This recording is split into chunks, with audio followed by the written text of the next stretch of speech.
अस्सलामुअलैकुम मैं आपका भाई पास्टर सुफियान बनियामीन आपकी खिदमत में हाजिर हूँ। आप देख रहे हैं सुफियान बीएम यूट्यूब चैनल। अजीज़ों, अगर आप हमारे चैनल पर नए हैं तो चैनल को सब्सक्राइब कर लें और बेल के बटन को ऑल पर क्लिक कर लें। वीडियो को दूसरों के साथ शेयर करें, क्योंकि आज की वीडियो का जो मुद्दा है वो कादियानियत को जवाब देने पर है। कादियानियत के एक शख्स ने जनाब दाऊद और जनाब मसीह की ज़ात पर जो है कुफराना तौहीन अमेज़ अल्फाज कसे और एतराज़ भी किया। जनाब दाऊद के गुनाह जो कि हत्ती उरिया की बीवी बैतशबा के साथ उन्होंने किया, उसको लेकर उन्होंने जनाब दाऊद और जनाब मसीह के निसब को दागदार करार देने की कोशिश की है। आज हम इसका जवाब देने के लिए हाजिर हुए हैं। हम नबियों की इज़्ज़त हुर्मत के लिए हर वक्त हाजिर हैं और जवाब देने के लिए हर वक्त तैयार हैं। अजीज़ों, हम आगे बढ़ते हैं और आगे बढ़ने से पहले आप सबको मेरा मशवरा भी है और ये मैं आप लोगों को रेकमेंड भी करूंगा कि आप हमारे चैनल का विज़िट करें और चैनल पर जाकर प्ले लिस्ट बनी हुई है उन तमाम मौज़ूआत की जो हमने यूट्यूब चैनल पर पेश किए हैं। उसमें सबसे जो अहम मौजू है वो है उलूहियत अल मसीह और दूसरा मौजू है कि बदरूहों का वजूद कहाँ से और कब और कैसे आया। इनको आप जाकर देख सकते हैं। हमारे चैनल का विज़िट करें, सर्च बार में जाकर सुफियान बीएम यूट्यूब चैनल लिखें और चैनल को सब्सक्राइब भी कर लें। आगे बढ़ते हैं और अपने मौजू को शुरू करते हैं। कादियानियत का फ़िरका हमेशा नबियों की तौहीन करता आया है। इनकी किताबों में और इनकी वीडियोस और ऑडियोज़ के अंदर हमेशा नबियों की तौहीन पाई जाती है। इसी तरह उन्होंने एक ऑडियो में जनाब दाऊद और जनाब मसाया यानी मसीह के लिए तौहीन अमेज़ अल्फाज कहे। आज हम उनका जवाब देने आए हैं और कलीसिया को और कादियानियत के तमाम पैरोकारों को ये बताने आए हैं कि जैसा आप समझते हैं और जैसा कलीसिया को आप गुमराह कर रहे हैं वैसा हरगिज़ भी नहीं है। हम तफसील से आप लोगों के सामने जनाब दाऊद की कहानी को बयान करेंगे। आपसे गुजारिश है कि आप दूसरा सलातीन उसका 11वां बाब और 13वें बाब तक आपने ये 3 चैप्टर लाजमी पढ़ लेने। इस कहानी का जिक्र सलातीन की किताब के अंदर मौजूद है। दूसरा सलातीन 11वां बाब और 13वें बाब तक आपने ये 3 चैप्टर लाजमी पढ़ लेने हैं। जनाब दाऊद के गुनाह के मुतल्लक क्रिश्चियन कम्युनिटी की या मसीहत की एक ही राय है और उन्होंने कभी भी इस गुनाह को लेकर जनाब दाऊद की ज़ात को निशाना नहीं बनाया और इसी तरह दीगर मज़ाहब के अंदर भी ऐसा हरगिज़ नहीं है। लेकिन कादियानियत कभी भी नबियों का लिहाज नहीं करती और उनकी इज़्ज़त को हमेशा वो दागदार करने की कोशिश करते हैं। आज हम नबियों की हुर्मत और इज़्ज़त के लिए जवाब देने के लिए आए हैं और सच्चाई को आप सबके सामने रखने आए हैं। सबसे पहले हमें उस कहानी को और उसके पीछे पस मंज़र को देखने की ज़रूरत है, उसके सियाक़ व शबाब को और यहूदी लिटरेचर को भी देखने की ज़रूरत है। एक बात नोट कर लें कि जिस तरह से कुरान करीम को बग़ैर हदीसों के नहीं समझा जा सकता या जाना नहीं जा सकता, वैसे ही बाइबल को बग़ैर यहूदियत के और बाइबल की हदीसों के बग़ैर कभी भी आप बाइबल को समझ नहीं सकते। एक ख़ास बात कि जब तक किसी भी पादरी को, मौलवी को या कादियानियत के किसी भी उलमा को इब्रानी नहीं आती, तब तक वो बाइबल को नहीं समझ सकता और जब तक उसने मुकम्मल तौर पर जूडाइज़म नहीं पढ़ा वो बाइबल को नहीं समझ सकता। इससे पहले अगर कोई बाइबल पर बात करता है तो उसको हमेशा नज़रअंदाज किया करें और उसको जाहिलों में शुमार कर दिया करें। खुदावंद आप सबको बरकत दे। सबसे पहले हम जो नंबर 1 है वो है जंगी हालात का जायज़ा लेना, क्योंकि इस कहानी के अंदर हम देखते हैं कि जब ये वाक़या हुआ तो उस वक्त उस दौर के अंदर और उस मुल्क में और दीगर ममालिक के अंदर इस साल के अंदर बादशाह जंग करने निकलते थे। अब बनी इसराइल जंग पर निकली हुई है और हत्ती उरिया भी जंग पर जा रहा है। अजीज़ों, आज मैं जिस किताब से मुआद को लूँगा या जो इसका सोर्स है वो है बाइबल और दूसरा है कबाला ज़ुहार वॉल्यूम नंबर 1 है और उसका सफ़ा नंबर 35, 36 और 37 है। ये किताब है, आप गौर से देख लें। ये किताब हदीसों के लिहाज से इस्तेमाल होती है। ये बाइबल की हदीस मानी जाती है यहूदियों के अंदर और यहूदी इस कहानी की तफसीर या इसकी तशरीह या इसकी वजाहत कैसे करते हैं वो आज मैं आपको बताने वाला हूँ। सबसे पहले नंबर 1, जंगी हालात। बाइबल मुकद्दस में लिखा है कि हत्ती उरिया जंग का हिस्सा है और इस जंग में वो जब जाता है तो एक काम करके वो लाजमी जाता है, क्योंकि कबाला ज़ुहार उसका वॉल्यूम नंबर 1 जैसा कि मैंने आपको बताया है सफ़ा नंबर 35, 36 और 37 में लिखा हुआ है कि जब हत्ती उरिया जंग पर जाता है तो वो अपनी बीवी को तलाक देकर जाता है। क्योंकि यहूदियों में यह कानून राइज हुआ कि जब फौजी जंग पर जाएं तो वो तलाक देकर जाएं। इसकी ज़रूरत इसलिए पड़ी क्योंकि जब बादशाह जंगों पर जाते थे तो उनके साथ जो बनी इसराइल कौम में फ़ौजी होते थे, जब वो उस जंग के अंदर वो फ़ौज हलाक होती या कोई फ़ौजी या जवान मारे जाते तो अक्सर दुश्मन फ़ौज जो है वो जवानों की लाशों को परिंदों के आगे डाल देते या जानवरों के आगे डाल देते या उनके सर काट कर ले जाते या लाशों को दरिया, समंदर और नदियों में बहा देते, जिसकी वजह से उनकी लाशों की शनाख्त करना मुश्किल हो जाता और ये भी जानना मुश्किल हो जाता था कि आया फलाना जवान या फलाना फौजी मर गया है या जिंदा है। बहुत सारी औरतें जिनके शौहर जंग में जाते थे वो ये समझकर आगे शादी नहीं करती थीं कि शायद मेरा शौहर जिंदा है, और वो कई कई साल अपने शौहर का इंतज़ार करती थीं। इसलिए बनी इसराइल में यह हल निकाला गया कि क्यों ना एक ऐसी तलाक ईजाद की जाए, एक ऐसी तलाक बनाई जाए कि जिससे कोई भी औरत अपने हक से महरूम ना हो। इसलिए उन्होंने एक तरीका निकाला, उन्होंने एक तलाक एक एग्रीमेंट के तहत जो है वो जारी की कि जब भी कोई फ़ौजी जंग पर जाए तो एक एग्रीमेंट के तहत वो जाते हुए अपनी बीवी को कोई भी फ़ौजी तलाक देकर जाए, ताकि जब वो वापस आए तो दोबारा से उससे शादी कर सके। लिहाजा बनी इसराइल के अंदर ये सिलसिला आम था और ये राइज था। इसके लिए दोबारा से कहूँगा, कबाला ज़ोहार वॉल्यूम नंबर 1 और सफ़ा नंबर 35, 36 और 37 ज़रूर पढ़ लें। यहाँ वाज़ेह लिखा है कि हत्ती उरिया ने अपनी बीवी को बेसबा को तलाक दे दी थी और वह तलाक देकर जंग पर गया था। नंबर 2, जब वो जंग पर जाता है तो जंग पर वो तलाक देकर जाता है। इसका मतलब ये हुआ कि अब ये उसकी साबका बीवी है, ना कि अब वो उसकी मौजूदा बीवी है, वो साबका बीवी थी। लिहाजा जब नातन नबी आते हैं और वो ये कहते हैं कि तूने उसकी बीवी ले ली, तो इससे मुराद साबका बीवी थी, ना कि उसकी मलकियत थी। क्योंकि जनाबे दाऊद ने जब हत्ती उरिया की बीवी को लिया तो बेसबा उस वक्त उसके निकाह में नहीं थी। एक मसला तो ये है। अब हम आगे बढ़ते हैं और एक पॉइंट आप लोगों के सामने और रखते हैं। नंबर 2, यहूदियों के अंदर एक और भी हदीस मौजूद है। इस हदीस के मुताबिक अगर कोई शख्स अपनी बीवी के साथ 3 महीने तक जिनसी ताल्लुकात कायम नहीं करता तो ऑटोमेटिकली डिवोर्स हो जाती है। यहूदी रवियों के मुताबिक और कबाला ज़ोहार की हदीस के मुताबिक हत्ती उरिया ने 4 महीने तक अपनी बीवी को ये हक अदा नहीं किया और हत्ती उरिया अपनी बीवी को जिनसी तस्कीन देने में नाकाम रहा। इसके लिए आप कबाला ज़ोहार वॉल्यूम नंबर 1 सफ़ा नंबर 35, 36 और 37 पढ़ लें। यहाँ वाज़ेह तौर पर इन हदीसों के अंदर वाज़ेह तौर पर लिखा हुआ है कि हत्ती उरिया 4 महीने तक अपनी बीवी के पास नहीं गया। इसका दूसरा सबूत जो वो पेश करते हैं वो ये है कि हत्ती उरिया की बीवी हत्ती उरिया से हामला नहीं होती। बाज़ रब्बी तो इस पर यह भी कहते हैं कि दरअसल हत्ती उरिया नामर्द था, क्योंकि 4 महीने तक उसकी बीवी उसके पास रहने के बाद भी वो हामला नहीं होती।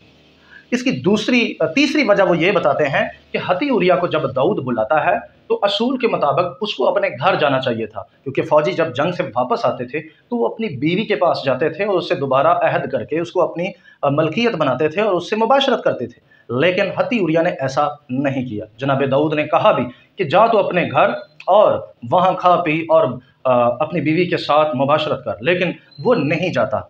जबकि वो आगे से ये कहता है कि ये कैसे हो सकता है कि बनी इसराइल के तमाम नौजवान बाहर मैदान में हैं और वो जंग के हालात में हैं और सब इस जंग का हिस्सा हैं और मैं घर जाऊं, खाऊं, पीऊं और मतवाला होकर अपनी बीवी के साथ मुबाशरत करूं। तो वो ये बहाना लगाता है और दूसरे दिन भी दाऊद उसे खाने को देता है, पीने को देता है और वो खाता है, पीता है, मतवाला होता है, लेकिन सिर्फ एक काम नहीं करता कि वो अपने घर नहीं जाता।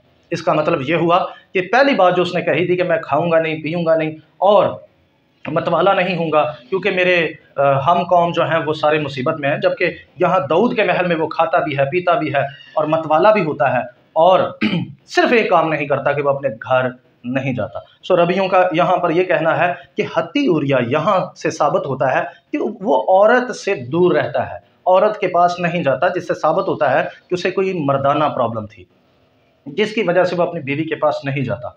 जैसा कि मैं पहले भी कह चुका हूँ कि ये भी नतीजा निकाला जाता है کہ اس سے 4 ماہ کے اندر، اس کی شادی کو 4 ماہ ہو چکے تھے، 4 ماہ کے اندر اندر اس سے کوئی بھی اولاد پیدا ہونے کے چانس نہیں ہوتے، یعنی وہ اپنی بیوی کو حاملہ کرنے میں ناکام رہتا ہے۔ جبکہ دوسری طرف جب بتشبہ داؤد کے پاس آتی ہے تو بتشبہ فوراً حاملہ ہو جاتی ہے، جس سے ثابت ہو جاتا ہے کہ حتی اوریا میں کوئی مردانہ مسئلہ تھا، وہ اپنی بیوی کو جنسی تسکین دینے میں ناکام تھا۔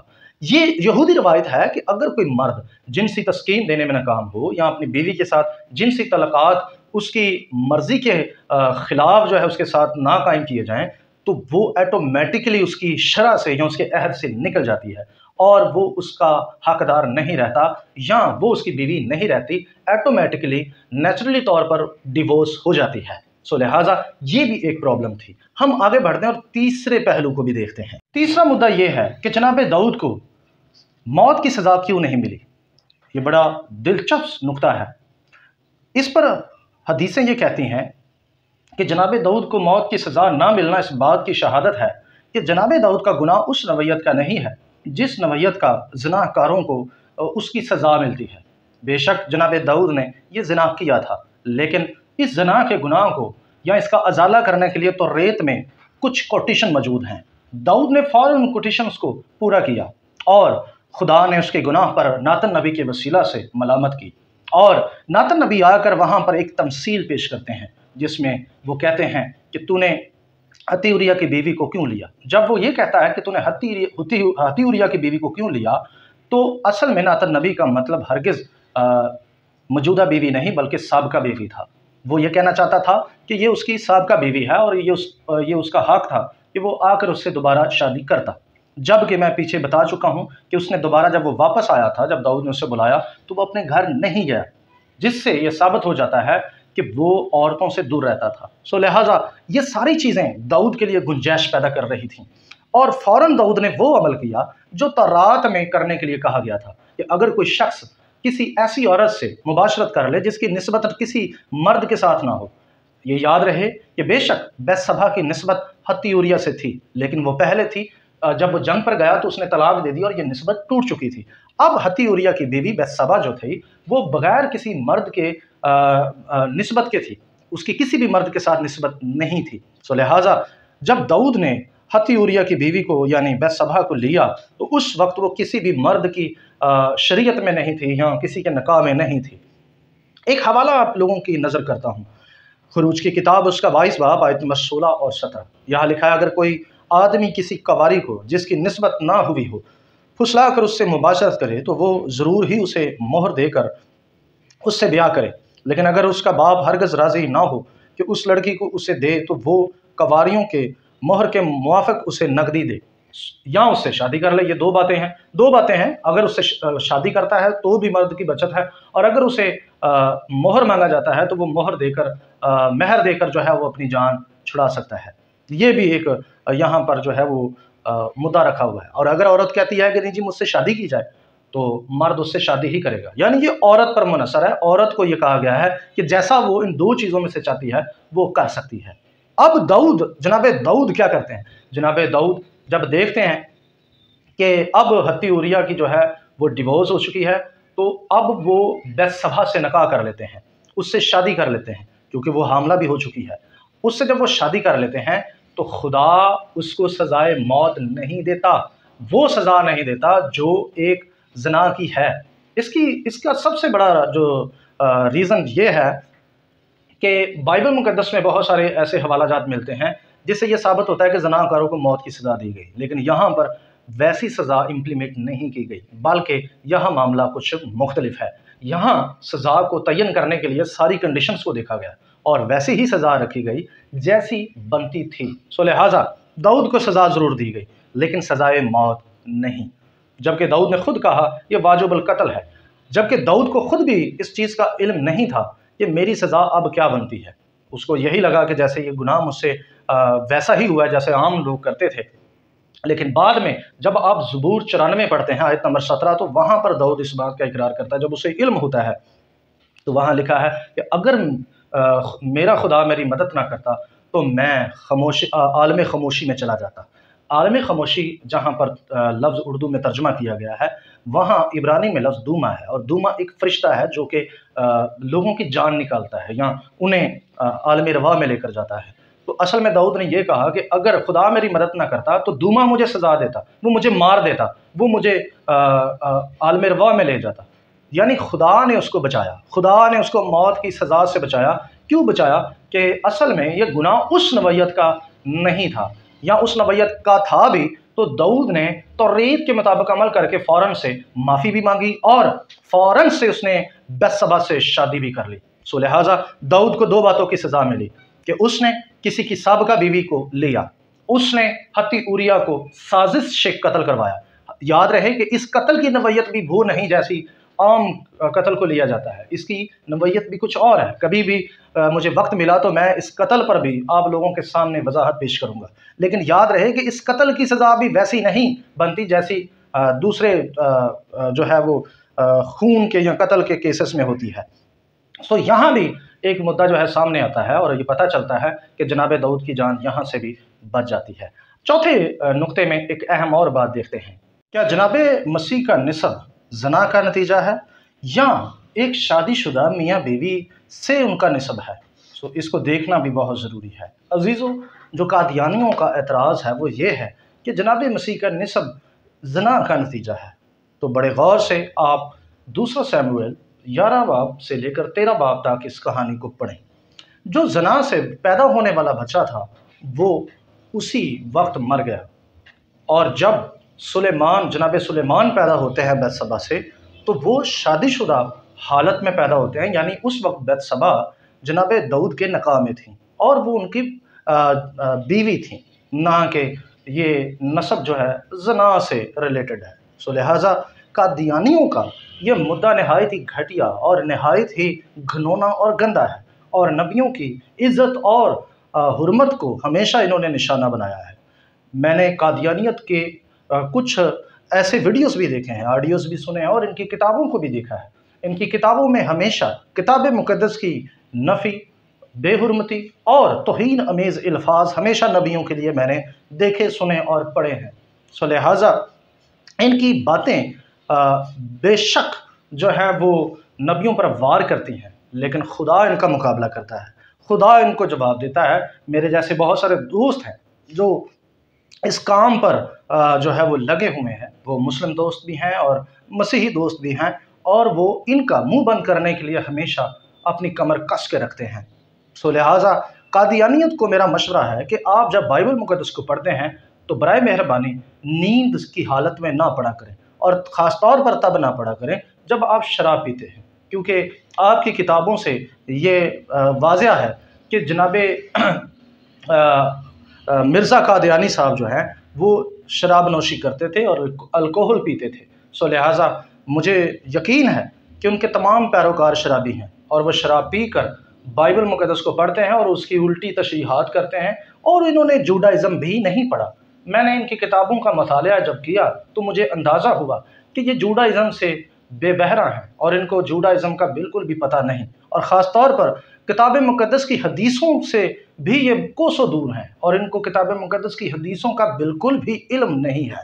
سو لہٰذا میری گزارش ہے تمام سننے والوں سے کہ اس ویڈیو کو دوسروں کے ساتھ شیئر کریں اور لوگوں تک اس پیغام کو پہنچائیں تاکہ لوگ جان سکیں کہ قادیانیت کا جو فرقہ ہے وہ کتنا گھٹیا اور گھنونا ہے، جو کہ نبیوں کو اب جو ہے اپنے توہین امیز الفاظ کا نشانہ بناتے ہیں۔ سو خداوند آپ سب کو برکت دے۔ آپ سے گزارش ہے کہ چینل کو سبسکرائب کر لیں، بیل کے بٹن کو آل پر کلک کر لیں تاکہ ہر آنے والی نئی ویڈیو آپ کو موصول ہو سکے، اور ویڈیوز کو دوسروں کے ساتھ شیئر کریں۔ اب ملتے ہیں اگلی ویڈیو میں۔ اگلی ویڈیو بھی اس کا حصہ دوم ہوگی، اور اس میں میں آپ لوگوں کو جناب یہودا اور راہب فحاشہ کے بارے میں بھی بتاؤں گا کہ ان کا جناب مسیح کے نسب کے ساتھ کیا تعلق اور کیسا تعلق ہے۔ سو تب تک کے لیے اجازت چاہتے ہیں، ملتے ہیں اگلی ویڈیو میں، تب تک کے لیے اجازت دیں۔ شلوم علیکم۔